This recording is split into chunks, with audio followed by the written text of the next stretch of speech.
Hi, good morning. I wanted to make this video the moment I woke up so that I could tell you all about it. I had this dream and it was so interesting. I was ghost hunting, but it was like I was ghost hunting in a dimension where ghosts actually live, like on purpose. Like in a dimension where ghosts live on purpose, like their actual dimension. And I was with someone who looked like a friend from the past, but I was both people in the dream. I was playing the character of my friend from a few years ago, and I was also playing the character of myself. And the person who was playing, who was my friend, was a lot more ambitious with exploration. And when I started out in this dream, I was feeling like really pretty skittish about going through all of these dimensions and looking at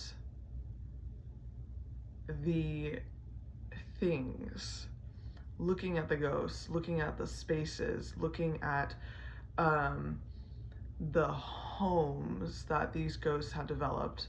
I'm reading that book still, the dead are alive and are communicating with you. And one of the things that they said in a chapter about the afterlife is that what you imagine your afterlife to be is what you can create your afterlife as. And the guy, AJ, whose wife died, whose name is Wilma, she said to AJ, you can come to visit and you will see that our home is the same way that it was when you were alive. You're gonna come and see, and the dresser, the organ, your clothes, my room, the vanity, it's all how it was. It will be all how it is. And he figured out how to astral project somehow, and he went into the dimension that his wife lives as a spirit and saw all of these things firsthand and came back and told the author, that is in fact true. And I was experiencing that, but in a dream. So the stage that I was being brought through was a home that was infinitely unfolding, and it was one place, but as I traveled through it, it was upstairs, down a hallway, through a corridor, into another room that just continued to unfold into a new space. And like I said, as I was going through this place, I was actually like really creeped out because I wasn't sure if I was going to see spirits, feel spirits, hear spirits, or see the presence of spirits, meaning that I would see objects move, doors close, etc. Because like it was almost as if I needed to acclimate my vibration to the vibration of the frequency of the place that I was visiting, right? And then once I was able to do that, the person that was my friend that I also was in the dream was like the leader of this exploration. And I've just watched the Blair Witch Project and it wasn't good. I don't recommend it. But it was sort of like an exploration where I felt like I had a camera, but it was my mind that was recording. And a few things happened where it gave me the jitters because like doors did close, objects did fall, but that was because I couldn't see yet. And the first place that I remember being able to record what was happening with the spirit that was there and also the home that they created, because everything up until this point was blank white space, white walls, white stairs, white landscape, white everything, was an older woman who was thin, wrinkly, okay, extremely happy, living in her dimension with this beautiful old-time kitchen, a wood fire stove, an antique sink, wood walls, wood floor, and you're thinking this isn't going to burn down, and no it won't because it's a ghost dimension, a spirit dimension. And I was talking to her, and she was cooking, and we were talking about her time living there and how great of a time she was having and how she developed the space on her own. And I was looking at everything and observing everything, and I really got this sense of like joy and bittersweet ecstasy to be there in her presence and to be there in her specifically curated dimension, where she was recognizing that she was alone and she like wasn't able to access everyone else that was in her dimension. She wasn't able to form like relationships with other spirits, but she was content to be where she was, to have the material things that she had when she was on Earth, meaning that she was quite an old spirit as far as humans are concerned, because she was alive, of course, when she was old, of course, when people were using wood stoves. Giant cast iron, beautiful wood stoves. And as I finished my conversation with her,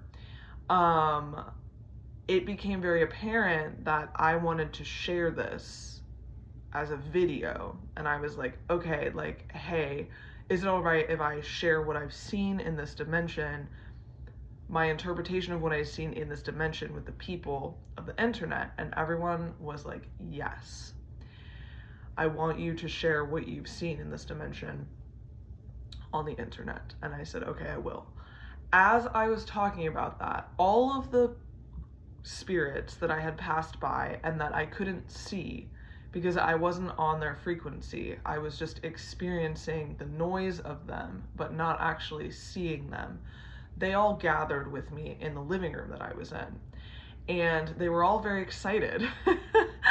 And this could be true or not true, like, it's a dream. Some of this is just gonna be your ego, right? They were like, okay, I want you to tell me when it's uploaded. I want you to write down your channel name. We're all gonna watch it. And I was like, okay, for sure. I'll make sure that that happens. So I wrote down everything, and it didn't look like human handwriting. It didn't look like my handwriting. It looked like it was some different other interpretation of my channel, Your Authenticity Witch, and my name, Angelina. And I thought that was really interesting, and I kept coming in and out of sleep, and I was like, okay, I have to remember this. I have to remember these key points. I have to remember them because I have to share it. I have to share it. What I think is interesting in particular is that the dimensions of the space continued to unfold whether or not I was ready to hear them and see them. And that even though I had come into this space with fear of the unknown, that I was still welcomed into the space, and that given the time to acclimate to the specific dimensions that I was traveling through, I was able to see spirits. Now, it's possible, and this is what I'm thinking right now, it's possible that I'm actually experiencing what spirits experience, which is going from being earthbound in a sensation where they're not able to be seen and do more than interact with their surroundings by opening and closing doors or knocking objects off or like moving the blinds, etc., right? Into a place where they are fully capable, fully visible, and 100% able to interact with and create in an environment where they want to live. So basically what I feel like I witnessed was the introduction of somebody as they are an earthbound spirit, and then as I moved through the space to where I met that woman in her kitchen and then sat in her living room, we saw the creation of the spirit as a full-fledged spirit with the capacity to travel through dimensions, create the afterlife they're looking for.